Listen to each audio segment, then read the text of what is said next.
તો આ તરફ જામનગરમાં ગણેશ ભક્તની અનોખી ભક્તિ જોવા મળી છે। દિલીપ ધ્રુવ ગણેશજીના એક એવા ભક્ત છે કે જેમને ગણેશજીની અનોખી પ્રતિમાઓનું અનોખું કલેક્શન કર્યું છે।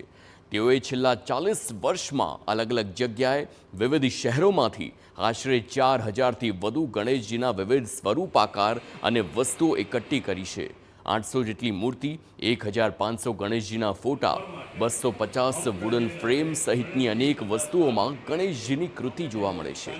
ગણેશજીના વિવિધ સ્વરૂપ એક સાથે અને સાથે જ વિસ્તૃત માહિતી લેવા દૂર દૂરથી લોકો આવે છે। અનોખું કલેક્શન પણ લોકો નિહાળે છે। અહીંયા ઘણો ખરા એ લોકોએ 4000 જેટલા ગણપતિનું કલેક્શન કરેલું છે। વુડન ઉપર બી છે, એ સિવાય કાચમાં, બ્રાસમાં, કોપરમાં, બધામાં લગભગ અલગ અલગ જાતનું ઘણું ખરું કલેક્શન ભેગું કરેલું છે। અને આપણે બાળકોને લઈને આવીએ તો એને બી ખૂબ મજા આવે છે।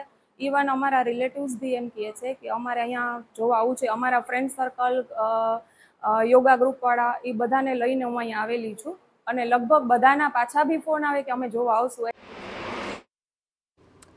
દિલીપ ધ્રુવે પોતાના ઘરમાં જ ગણેશજીની મૂર્તિનું કલેક્શન કર્યું।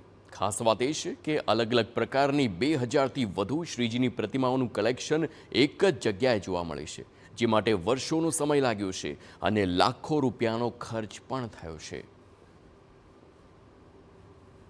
ગણેશપતિનું જેટલું આકર્ષક છે ને કે ઓટોમેટિક એમ જ થઈ ગયું કે આ ગણેશનું આપણે સ્વરૂપમાં વૈવિધ્યસભર ફોટાઓ ભેગા કરીએ। 2-3 ફોટા કરતાં પછી તો 99નો રોગ લાગુ પડી ગયો અને જ્યારે મારી પાસે 99 ગણપતિ થઈ ગયા પછી તો એક જ ધ્યેય રહ્યો જીવનમાં કે ગણેશ કલેક્શન ચાલુ કરી દઈએ।